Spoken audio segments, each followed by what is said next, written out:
Long ago, in the mountains and deep forests of Thailand, there lived a man whose name became legend. Some called him a criminal, some called him a hero, but most people knew him by only one name, the Red Tiger. His story began in a time when war had just ended, a time when the land was peaceful, but the people were still suffering. When the war finally ended, thousands of soldiers slowly returned home. They walked through thick jungles, crossed rivers, and climbed mountain trails. Each step brought them closer to the homes they had dreamed about for years, but for many of them, home no longer existed. Villages had burned during the war, farms were abandoned, families had scattered across the land. Some soldiers returned to empty houses, others returned to nothing at all. Peace had come to the country, but not to the men who had survived the battlefield. Among these soldiers was a man named Dang.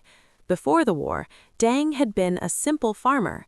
He lived in a small wooden house with his wife and young son.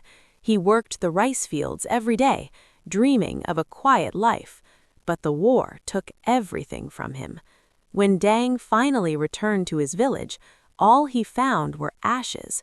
His home was gone, his family had disappeared, and the land he once farmed had been taken by powerful men. That night, Dang sat alone under the dark sky, and something inside his heart changed forever. With nothing left in the village, Dang walked into the jungle. The forests of Thailand were vast and wild. Dense trees blocked the sunlight, mist covered the mountain trails, and deep inside the jungle, Dang met other men just like him, former soldiers, men who had lost everything, men who knew only how to fight. They still carried the rifles from the war. Slowly, these men formed a group, not soldiers anymore, but something else, something the villagers would soon fear: bandits. Dang became their leader. He was strong, he was fearless, and he knew the mountains better than anyone. Soon, travelers along the jungle roads began hearing rumors. Caravans carrying gold and supplies were being robbed. Wealthy traders were attacked along the mountain passes. But something strange began to appear in the stories. The bandits never harmed poor villagers. They only attacked the rich caravans that traveled through the forest. People began whispering a new name, a name that spread across the mountains: Sua Dang, the Red Tiger. In small villages across the region, strange things began happening. Late at night, people sometimes heard footsteps outside their houses, but when they opened their doors, no one was there, only silence. Yet in the morning, they discovered something surprising: bags of rice, medicine, silver coins, left quietly at their doorsteps. No one ever saw who left them, but many believed the gifts came from the Red Tiger and his bandits. To some villagers, he was not a criminal, he was a protector. But the government saw things differently. To them, the Red Tiger was a dangerous outlaw. Soldiers were sent into the mountains with one mission: capture him. Day after day, the soldiers searched the jungle. They followed narrow trails through thick forests. They climbed cliffs and crossed rivers. But the jungle belonged to the bandits.